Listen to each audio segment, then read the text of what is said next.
Hi, welcome to I Tried to Eat My Phone. I am Karen Jaworski, and we have a fun setup today. So Todd and Mike are joining me as always, but we have some guests of Todd's from former fame of Oh, the cover fame band. indeed. Yes, the cover Rock band More gods. Cowbell. Yes. And so Brian and Tim are joining us today. Thank you so much for coming on. Todd, I'll let you give us a little bit more of your history and how things came about. Yeah, thanks. Brian and Tim and I, and the reason they're on this podcast, I think we started talking about, what do you do with your spare time previously and now, and that spun into what we did a lot of with our spare time. I guess this is like right after law school, like when we were young, sort of mid 20 somethings, was Brian and Tim and myself were in a band, a cover band, for how long, guys? Like 7 years. 25 years. Right. So Week and a half. Are we still in the band? so yeah, well, that's true. There was no actual breakup. We're just on hiatus. I've been right kind of now. waiting to hear when the next show is. So the band, for those of you that don't know, and we're living under a rock in the mid to late aughts, the band is known as More Cowbell, and joined by my good friend Tim O'Hara on keys, guitar, vocals, and my good friend Brian DeVilling on, well, let's list them, shall we? Lead guitar, mandolin, ukulele, bass guitar, harmonica, and of course, in many instances, the cowbell. So I think we were going to talk about, I think that Brian, do you remember how we started this thing? I do very well, actually. You want me to tell you? Yeah. No, I just want you to think about it and Yeah. then make faces that will allow us to interpret it. I'll just answer yes. Yes. Charades. We'll play charades. So Todd and I worked together, and I was walking out of one of his solo shows because he had the talent and the experience, but helping him load equipment into his Honda CRV or Honda Accord, and he gave me a box of harmonicas and said, That's right. I need somebody to hop up on stage with me, learn to play these harmonicas. And I hadn't touched musical instruments since I was in 5th grade playing the trumpet. And so I kind of took the box of harmonicas and I was like, yeah, okay, sure, whatever. And then lo and behold, I had a lot of car rides and trips for work where I drove 4 or 5 hours away, and I had this box of harmonicas with me. So I'd be driving down the road playing a harmonica in the car. And 6 months later, I kind of figured it out on my own, and I went down to his office and I said, hey, remember that box of harmonicas? Listen to this. We're a band. We're a band. I like the visual of you, of like some family of 6 just like road tripping going by, and just you with a harmonica in like a Lexus doing 70 down I-80, just practicing by yourself. Yeah, well, usually I wouldn't have a Jamming. shirt on either. So What's that? I said usually I wouldn't have a shirt on either. I would just.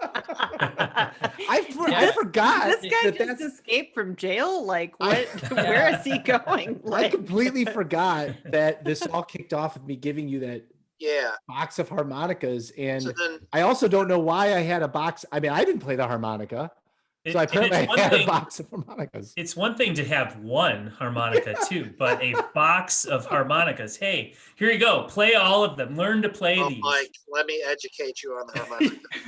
They come in different keys. So Yes. if you want to be a complete player, you got to have 12 of them. I think it's That's why the Blues Traveler guys has that thing on it, vest. that thing he puts Yes, the the vest. harmonicas in. We Yeah. tried to get Bart. We tried to get Brian. By the way, we call him Bart as a nickname. We tried to get Bart to get one of those cool harmonica sashes, but he wouldn't go for it. did you ever have one of the like Neil Young style? yeah, like the braces that Yeah, people used to have. yeah, right. Yeah, I've had those. It's kind of hard to play harmonica and do other things at the same time, so I gave that up. Not drive though. Not hard to play harmonica and drive.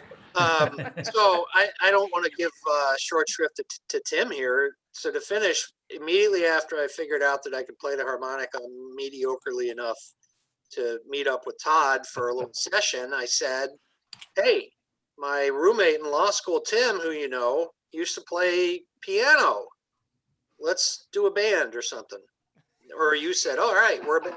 I know. I think I was trying to explain that, and I think it just sort of organically, little step at a time was like, let's just play, and then it was like, let's just record it, and then it was like, let's just walk around to some bars and give it to them and see if they'll let us play there. And then it was let's just dedicate our lives to this. let's leave our families and children behind and go on the road and quit our jobs and empty our bank accounts. And that was a span of like minutes, right? Let's just try. Let's dedicate the rest of our lives to being rock gods. I don't know if Todd remembers this, but before we actually did any covers, Todd and I cut an original. I do remember in the band. It was about one of the partners we worked with. It was about our boss, right? Yeah. Yes, we did. And how we have cool that. he was. Yeah, He was so cool, right? It was really cool. That never made it to a live show, shockingly, but others did. And then So, Tim, how did you get swept into this? Like, How did I? yeah, how did you get swept into the Yeah. fandom? Yeah, I saw fame written on the wall. I saw it, and I just grabbed onto that coattail and hung on for dear life. No, I grew up playing piano, but I had left piano for 20 years. I hadn't played very much at all, and I had taught myself guitar in law school, and so I think Bart knew that I was at least familiar with music, what it is, what a musical note was. I remember you and I had listened to music before. Yes. I remember that about you guys. You're always talking about how you've heard music and know what it is. You always had the radio on, and you were just a natural at turning the radio on and off. And so I started, I added, initially, it was like playing a little bit of guitar, but then I really went back and started going at the piano again. And so I think my best additions to the group were when I was playing piano. That's when it was, I think the songs had a lot bigger, had more depth. We could play some more interesting songs, or at least it sounded more interesting sometimes than when it's just guitar. Like actual musical, like he could actually play like the piano, like a real musician. Bart and I, well, Bart was too. We were just kind of banging on it and just trying to think of the most, like the song that would get like, drunk Wrigleyville fans the loudest. And Tim was actually playing real piano. No, but the piano did not leave him. That's true. It was always in you, Tim. We had to bring it out. Sorry, I've been thinking about dropping that line since I was coming on the podcast. Yeah, and so we somehow started, right, guys? We recorded a demo briefly on. Yes, I want to know what the you said there were 4 songs on the demo. I want to know what the 4 songs were on. Oh, the well, demo. Glory Days. Do you guys remember what was on the demo? Was it Glory Days? Glory Days was definitely one of them. Don't Stop Believing, maybe? I don't think so. No. That was Here I go again. I think that was. Oh my gosh. That was one of our best. Here I go again. I can call my mom. She still has the demo. So we What about the song about your boss? Was that on the demo? No. Yeah, that one didn't make it. We recorded this demo, and Brian and I literally one night just decided. I mean, I think it was like a Sunday or a Monday or a Tuesday, like a real, like not a popular bar night. Just decided that we would just kind of walk around Wrigleyville and like walk into places and be like, "This is our band. Can we play here?" And just like give it to people on a whim. And then a young man, Chris, was the manager at the Ivy at the time, and he said, "Yeah, sure, I'll let you guys play. Why don't you come in on Friday night?" And that's how we. Todd, do you remember going into the Ivy on Clark and one of the most uncomfortable things I remember in my life up to that point was not only did he say, yeah, you can come in and play, but he said, okay, well, let's put this on right now. So he starts playing our demo CD through there, like for all the customers that are in the bar. That's right. I forgot. That's how he listened to it. Uncomfortable. That's how he listened to it. He literally went behind the bar and put it in the bar sound system with these idiots playing, like banging on their instruments. And then everyone in the bar was like, yeah, this is great. They started up and dancing. Well, they all left so we could talk. High-fiving. It's like, let's let these guys talk privately. Let's get out of here. And keep in mind, the demo is the best the band ever gets. Right. Because you can record it over and over and over and over and over again until you get it just right. So we were like 1/5 as good as the demo was. The demo was after 6 months of trying. Oh God! Imagine those monkeys on typewriters. That's kind of what it was, but for music. That's pretty much what it was. Do it again. Do it again. I remember the Ivy. I mean, because I lived in Wrigleyville, and I just remember thinking like they always had like good music in there. Did they keep you guys around for a while, or did they ask you back? I mean, it was years, right? A couple of years. 3-4 years, I think. We played like for a while. We were playing like either every Friday or every other Friday, right, guys? Like for a long time. And I think, and again, I mean, seriously, and I'm not just being self-deprecating. I think it was mostly we would bring so many of our friends in that would just buy drinks that they're like, yeah, well, I don't know, you guys keep playing if you want. Yeah, one of our fans alone like paid the equivalent of an economy car at that place in shots of tequila alone. So they did well. Okay, they did okay. No, you're right. The Ivy was very discerning and picky about their musical talent. Yeah, they didn't just put anyone's CD randomly in the CD player and start playing it. Only if you had come in on a Monday between 7 and 7:25 and handed them a CD. I do think we played for a while every Friday night, and then it became every other Friday night. There was a while there too where we would play Friday nights at the Ivy on Clark. We would go down and play Saturday nights at the Wabash Tap. Oh yeah, wow. Right. Then we played a few other random places too. It was fun. I mean, I'd wake up on a Saturday morning, already having had 2 Friday nights and a Saturday. You know. That's right. And we would often I would load all the PA system and the equipment into my little Honda CRV, drive it up to Wrigleyville, unload it all. And then of course, throughout the night, not really in intention, but throughout the night would have drinks and then drinks given to us and then drinks bought by the bar, inevitably having to just leave all the equipment in the bar as well as my car on the street in Wrigleyville and go home because I got to drive it home. So many times I would just come stumbling into the Ivy on Clark at like 10:30 a.m. and be like, "God, pick up my stuff. It's over there in the corner. Sorry." With like 4 tickets on your car. Oh yeah. Oh God. Random people would see you go into the bar at that hour, Todd, and be like, "Man, that guy's got a problem." He's committed. He's committed. I heard. So about do you that guys remember your first gig? Oh yeah. Brian, tell us about the first gig. I actually remember the second one better. So the first one was cool because we had built it up amongst our friends, and if I recall, Todd was playing in another band called Murphy's Law, and he had another buddy named Tim, and if I recall, the first show we did, Tim and Todd played for a while, and then the 3 of us took over and played a set for an hour and a half. And there were so many people there. It was really cool but it's the second one that I probably remember the most. We can get to that. I remember, Nice, I was trying to remember suspense. that if that spun off, I think that's right. And then there was a point, you guys will be happy to know, where the other Tim in Murphy's Law was. And that's how he was always known, was the other kid.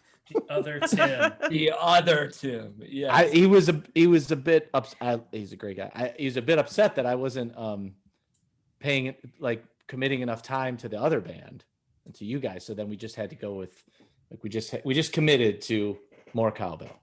And by the way, for those of you that can't really guess, of course, this is the mid-aughts. So the More Cowbell skit by Will Ferrell had recently dropped. And of course, we just walked around saying More Cowbell, most of the day. And then that's how it became the name of our band. Did you have other names that you tried out? Oh, Was that just, that was, I don't remember any. Box of Harmonicas. We were going to be Box of Harmonicas for a long time. That's a great band name. It's a great band name. Voice would have been Murphy's Law, but that was already taken. We had copyrighted it earlier that year. Oh yeah, we had all sorts of law-related names. Yeah. You guys remember the huge litigation over Murphy's Law that we got into between the bands, right? No, we had Reasonable Doubt or something. You remember? Writ of Mandamus. Right. Those are great. Habeas Rackus. Now you guys come up with these. Now you come up with these. Lawyers. I know, right? Karen, my head is spinning right now. I don't know about you. All these lawyer inside jokes are just. You see, the secret. The secret, though, is that lawyers drink a lot in bars, and so if some lawyers go there and play music, and you say to other lawyers, and on podcasts. On a podcast, you'd like to come and drink in this other place, then they'll all show up, keep the bar open for probably 3 years longer than it probably would have normally in Wrigleyville, and you get to keep playing. It's brilliant. The honest answer is no. There was never any other name that was even considered, I think. Yeah, I don't think so either. I think we went right to More Cowbell. That shows how much solid attention we were paying to the details. We're just like, how about More Cowbell? Good enough. Let's go. Let's put it on a demo. What was your biggest hit when you would be playing? Oh, yeah. Like, what was something that the crowd would go nuts? Gin and juice. Yeah. Tim, what do you think? Yeah, it was by far Gin and Juice, which Todd had found this bluegrass version of the song, and I don't know if you guys have heard it. It's wonderful. It's really a neat kind of retooling of that song, and so we would play it in the bluegrass or rock style, and we even played it multiple times a night. We did. Sometimes we just run out and we'd be like, we're gonna do it again. People were like, yes. It got such a good reception that we would do it often more than once. Yeah, Gin and Juice was the Gin and Juice, the Snoop Dogg remake was a very big hit. It was usually the one that we usually ended the night with, right? And started. Yeah. And middle. You'd see a couple people look at each other and be like, didn't they play this already? Who cares? I do remember that Gin and Juice went over so well. We kind of thought like, hey, what if we kind of made our thing like we'll just kind of acoustify these like rap songs, and then we were doing all these other. Oh, yeah. We tried to do "Baby Got Back" and we did "Bust a Move" by Young MC. Yeah. It didn't go over quite as well. You can't. Yeah, every song does not really translate into an acoustic version, but many do. Like Tim said, "Here I Go Again" by Whitesnake, which is the most random. That song would kill. Tim would play the first part on the keys like an organ part. It was awesome. It was incredible. "Don't Stop Believin'" was great. Was a fantastic one that really went over really well. And shockingly, Piano Man. Often when we wouldn't have a piano, we'd also just be playing the guitar. Often. But those are some of the best ones. And we had a pretty big songbook at one point, guys. We could probably rattle off at any given time like 40 or 50 songs pretty readily if we needed to. Was it? Yeah. Well, we would have, and that was the thing about playing. Like, I never got better than when we were playing like weekly or bi-weekly and you had to get up there and like play these songs for people, right? That like kind of forced you to learn stuff. So it was pretty cool. That's fun.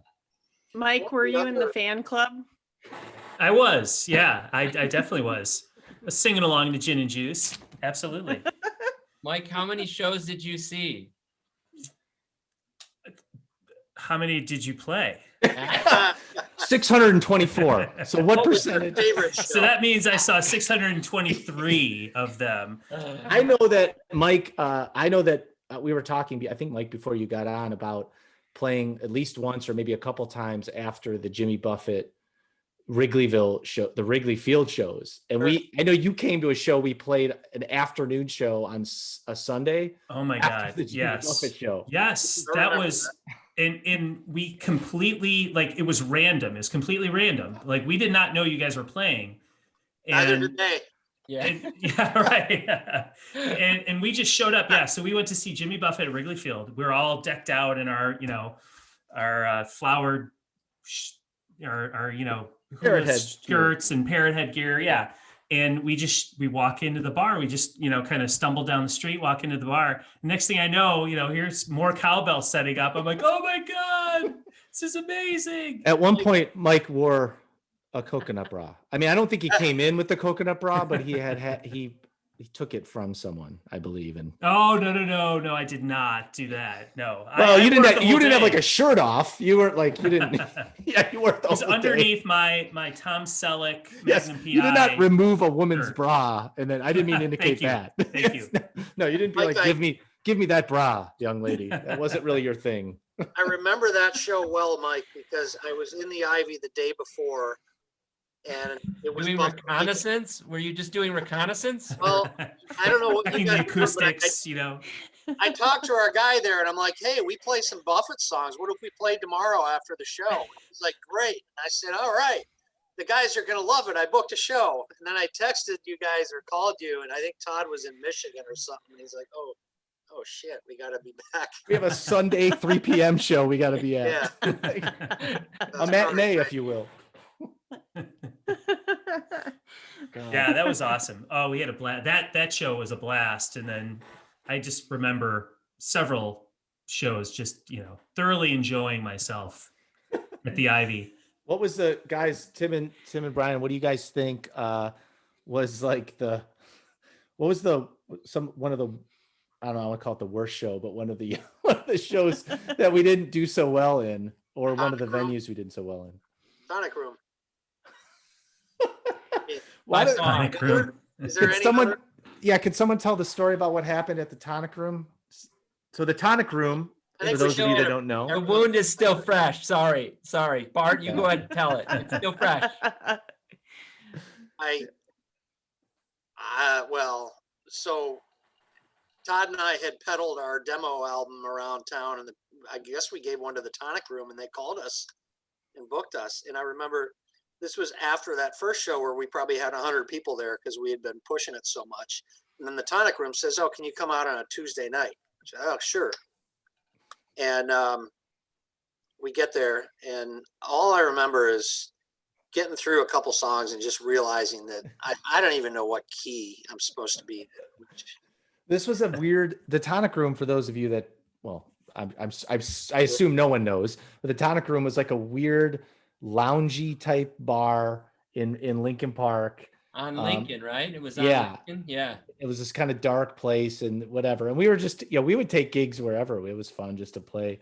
And I remember a couple other details, including at one point we're slogging through this. There's like 6 people on this Tuesday bar. No one's paying attention. And at a break, the manager comes over, the bartender. He's like, "Hey, we have this, hey, do you guys gonna play it like much longer?"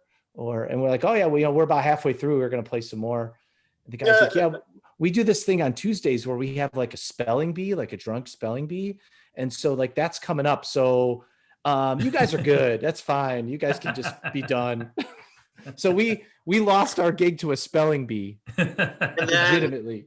And then the Lovers of the Sea. And the Lovers of the Sea, which was That was the dagger right there. Was when they told us, "Hey, the regular band who plays at this bar actually wants to play tonight. So could you guys leave and let them come and play? That's where it got. It's like when you're in the middle of doing something you love, and they tell you, I forgot about the lovers. stop that. It's horrible. Everyone hates it, and we're gonna get someone who does it right. Okay. They called in a band. I doubt. So one of two things happened, right? Either by the way, the band is called the Lovers of the Sea. Either the Lovers of the Sea happened to be walking down Lincoln with their equipment at the same time on a Tuesday, which I doubt, or the bartender listening to us got on the phone and said, "Get down here Guys. immediately." This is an emergency. Please save us. But they did try to peddle it as like we didn't know. It was it was kind of like, oh, you know what? The guys are here and we kind of didn't know they were going to be here. But now that they're here, why don't they just play?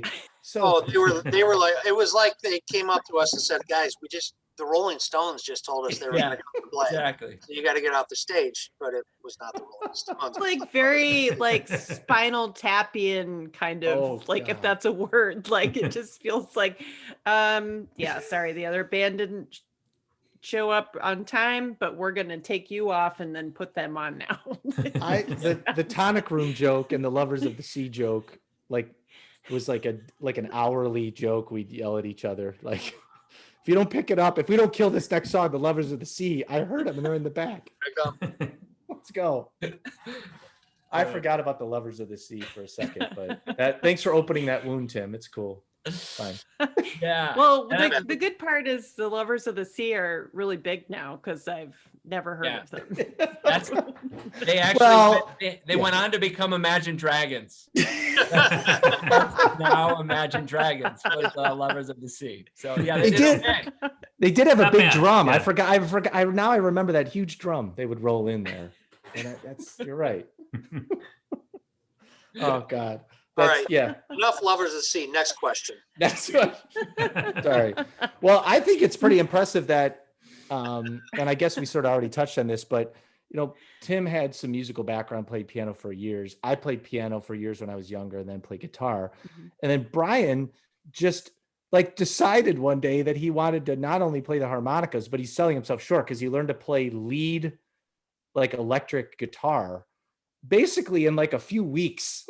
I think we need a lead guitar. And I'm like, yeah, but that's not a thing. You don't just do it. And he'd be like, well, and this is probably probably pre-YouTube where you go on and you're like, oh, I'll take a couple lessons. Like, how did you do that, Brian? Yeah, that's a good question. Everybody said that's not something that you can just do.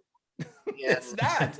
Well, it turns out if you have enough willpower, it's still not something that you can really do. Yeah. Basically, you and Tom Brady are the people that just will things to happen. There's only two people in the world. Here's the difference between Tom Brady and I is that I'm terrible. Giselle, that's the only difference. No, but I didn't really play lead guitar. I so it's true that I first picked up an acoustic guitar after semi-mastering the harmonica, and that was I think 3 or 4 months before our first show. But the idea that I actually learned to play it competently by then, or even within a year, no. Oh, he's selling himself short, ladies and gentlemen. Chick-fil-A is never going to sponsor us if you just keep saying things like that, Bart. We're trying to get Chick-fil-A as a sponsor. If someone's being modest, it's Mr. Murphy. Because he's I don't know if he's told you guys. I mean, obviously Mike, and I don't know if you've seen him play, Karen, but Todd's super talented. I mean, he could have done it all on his own. Whoa. The check's in the mail, Mr. O'Hara. And in fact, there was one night when I looked over and my volume was all the way down and Todd's was all the way up. And I was playing the keys and nothing was coming out. But you know what? I was okay with that. I was okay. That night, I was just fine. Somebody broken all the reeds in my harmonicas too on break. I enjoyed. We had a cowbell. Well, we were supposed to have a cowbell, and I would say about 10% of the time we could actually find the cowbell or something to hit it with. Usually like we'd go to try to find the cowbell and we didn't have the cowbell or like a drumstick to hit it with, and we couldn't find anything. Sometimes a couple times Bart would get like a spoon from the bar kitchen and literally like just hit the thing with it. Because we could never, I don't know, we would just lose the Well, we had the orange shaker too. Yeah. orange shaker. Those It are was the a blessing, best though. bar instrument possibly. It was so necessary. Yeah. It was a blessing that we didn't use the cowbell more, because as it turned out, it actually takes some talent to play drums or cowbell. True. It actually takes rhythm. You Yeah. can't just bang it. Todd had rhythm on his guitar, but you can't play the rhythm guitar and the cowbell at the same time. So, True. it's We had Well, one Todd, time- I never got to see you play the guitar, but I don't know if you and Mike remember, I wrote a sketch for you once when we were in the improv group in Chicago or at Notre Dame, and I had you both singing. Do you I don't remember this? that. Mike, do you remember that? You had to sing, and you both were like, okay. Like, and I was like, awesome. Like, I just put it in there. And you You were thought like, you were gonna have to "All talk right." us into it. You're like, all right, we're gonna do this, and we're like, sure. Yeah. And you're like, wait, I had a whole speech ready to go, Right. and Can I just Yeah. deliver the speech anyway? The Yeah, what motivational Yeah. speech? No, and you both did great. And I feel like that's, that was kind of foray into your talent there. So when you were saying you were singing with this band, I'm like, well, of course he was. Like, makes it really sense, is. but- And I'm not trying to trying to be self-deprecating, but it is true that if you can play sort of like, and Mike knows this because he plays the guitar too, is if you could play like 3 or 4 chords like Yeah. reasonably well and you have a little bit of rhythm, like, you could play like 80% of popular music. Like, I mean, it really, it's a lot of them. Like, and if you can learn those, and then it's just about like picking the songs, right? So knowing your audience, right? So that, like, the joke we would always say is there's a difference between like the song that's right for that venue or that band and a good song, right? People would come up to you at like 11:30 in Wrigleyville and be like, play some Zeppelin. And I'm like, no one wants to hear, like, I love Led Zeppelin, but no one wants to hear Led Zeppelin. They play You're Beautiful. yeah. Yeah. Yeah. Some songs didn't go over so well. They just kind of crashed, and we would just yell them into the microphone and quit, and then go back to gin. You could always recover with gin and juice, as we all Yeah, know. that's right. That's right. Todd, you're absolutely right, though. We had the best set list of any cover band I've ever heard in my life. We really did. It was fun. We I can tell you how many cover bands I've seen that just play crap that people don't want to hear. 'Cause they have, That's what like, we would do. We would be like, what are "Ah, these Wrigley people? Like, they're out goofing around in Wrigleyville. They're having a good time. It's not serious. They're young people. What do they want to hear? And it usually is stuff that they know the words to and that they want to sing along to, and occasionally is funny or, allows them to drink to. And that's, We also incorporated a lot of humor, as you might be able to tell from tonight's showing. We incorporated a lot of humor into the song choice selection. Like, we did some Tenacious D. oh, yes. We would rework songs that weren't like fitting into this environment, which was really neat, and people really enjoyed that. I mean, they loved "You Got to Fight for Your Right." I mean, that was Yeah, that was an instant failure. That was we weren't awesome at producing the sound. We would just kind of plug all these things into one PA system and turn them up as loud as we could. Yeah. So when we occasionally, as in "Fight for Your Right to Party" by the Beastie Boys, would try to play like electrical instruments, it wouldn't go off great. But a lot of them went well because it was funny. Like, people they got a kick out of it because it was funny. So I would, if there are any future bands out there, they should definitely incorporate humor. That worked for us. One So time did you guys write out your set list in advance, or Oh, yeah. were you? Oh yeah. Yeah. And Oh, did you yeah. have it like written down? I couldn't remember, like, if you had it like sitting at your feet, and then did you Yeah. write out your chords and like the Yes. lyrics for a few of the songs that you always knew like you might forget? Or have a Absolutely. hard We time had it. We remembering? had set lists.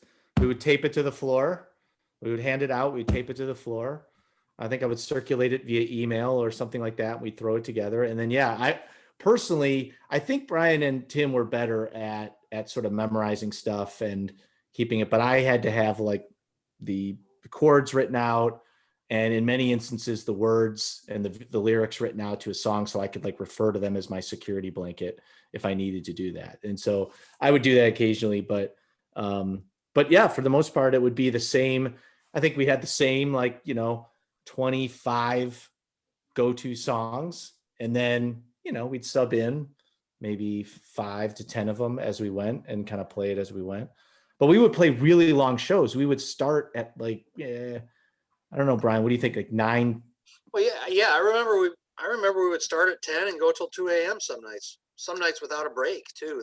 That's insane as I think back on that. Now that I play a little bit. Oh, there's a set list. Tim Yeah. O'Hara. How about it? Let's see what we had going on. Sam McGuire's 10-8-05. 5. You Sam guys, McGuire's. can you read that? Oh, look at that. That's going to go to the Rock and Roll Hall of Fame. That's right. That's right. Mr. Brightside. Yeah, Mr. Brightside, Bust a Move. Baby Got Back. Come on, Eileen. We'll post that on the podcast website when it gets built. I don't know.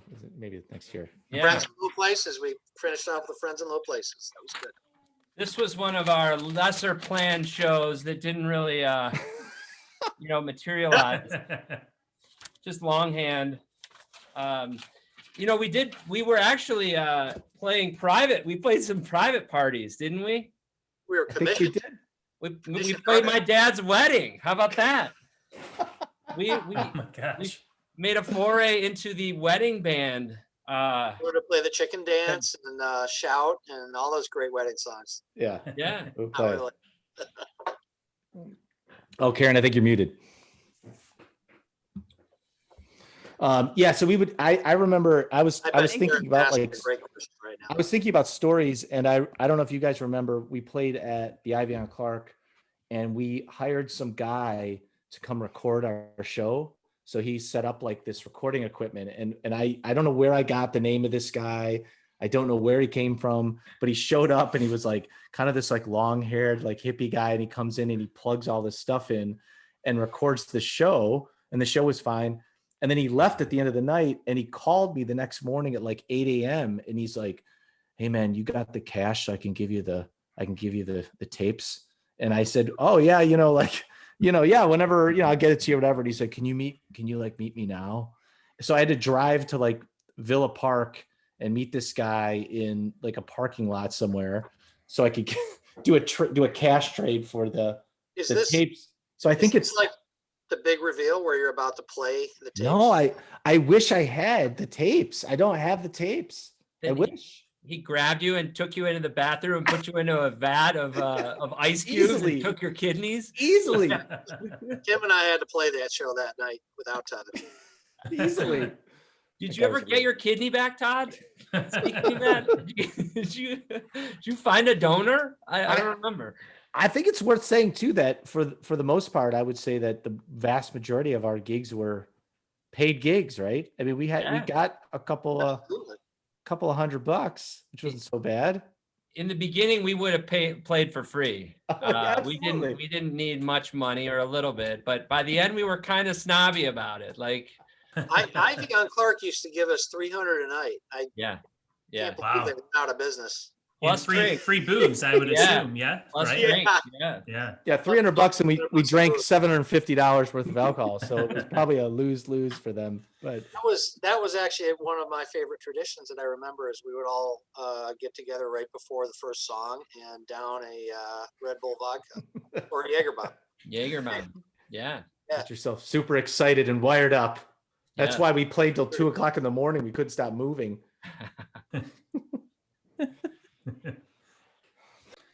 And we're back from commercial. That's right. We're gonna get Sponsors. sponsored by Gibson Guitars, not the steakhouse, the guitars. And Jäger. Ooh. Yeah, so no, that was fun. So that was something that took, was a significant, I would say, hobby of ours for a long time. So Todd, what did you do with that tape? Where is it? I don't know. That's the thing. I don't know where any of those tapes are. We paid $27 for those tapes. Okay. I met a guy at a Dunkin' Donuts in Villa Park and risked my life for that tape. And now I don't know where it is. I bought him some donut holes and we called it a day. And now we need those tapes, Todd. Do you guys remember the weird like upstairs room at the Ivy on Clark that we used to hang out in before the show? Yes. Yes. There was like an upstairs bar, and eventually they finished it out as a bar, but for a long time it was just like a weird room that we could just like sit on boxes up there as we hung out. But sometimes we would store our stuff up there with them. We Right. didn't Yeah. take it home, which is really interesting for your listeners. You'd psych each other up by like slapping each other's faces really hard to get ready. Well, so what will go ahead, Mike. Go ahead, Karen. No, My I was going to question's say what. Way to lead. All right. This question is like a 5 out of 10. Here we go. What do you guys think? I gotta take my parrot out to poop. Yeah. It's been on your shoulder for a while, Brian.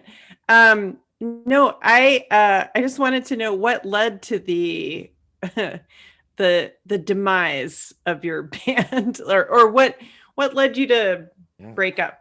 Internal fights? Was it like a Fleetwood Mac type thing? Yeah, I it was take issue mostly- with the question and Bart wants to object for the record that the band is still together. He wants to make sure that's clearly stated. Yeah. We had a bet going as who would cry first, Karen, in this interview, and now I think it's going to be all three of us are going to lose the bet together. So I don't think we never really. In fact, we never formally ended anything. I think Tim and I got married, and then we started getting more serious about jobs, and then of course Brian and Tim moved away later on, and but we did some reunion shows here and there. I think that's It was always the nice. potential. it was like in PowerPoint terms, it was like a slow fade rather than a burnout or Star wipe, and then yeah.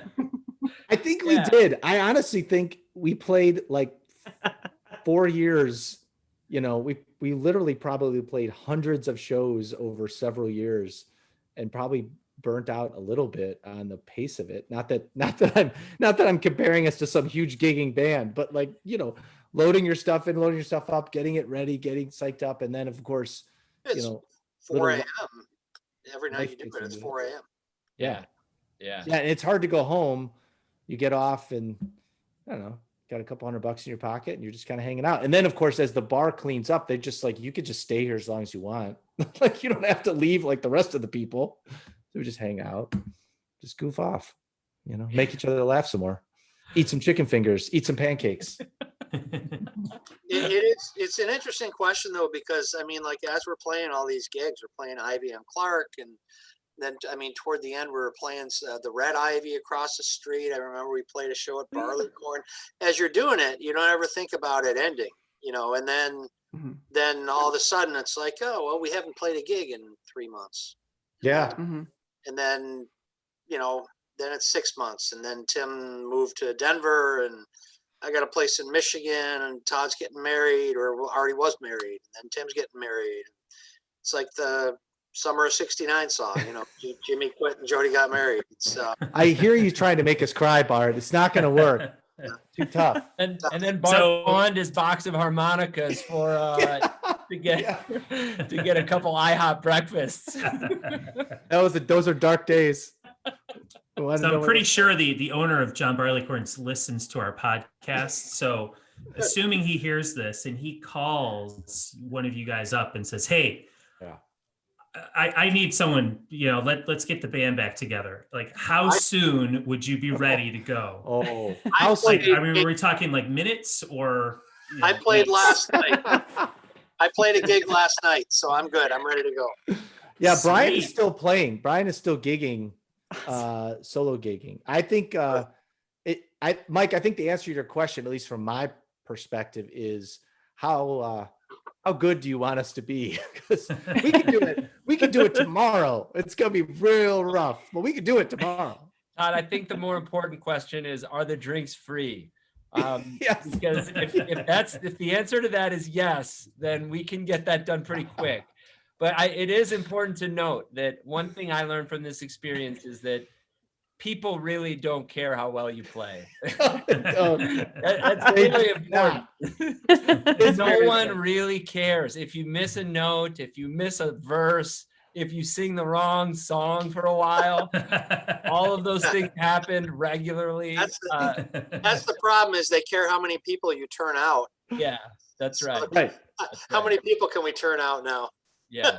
Yeah, that's the question: is who can get the babysitters, get Yeah. out to the bar to beat us, and pay. Is right. And you're right. Tim is 100% right. And it's a joke, but it's also true. Is you don't have to really be good. You got to just kind of pick some songs that people like, have some fun, goof around, make people laugh and sing along.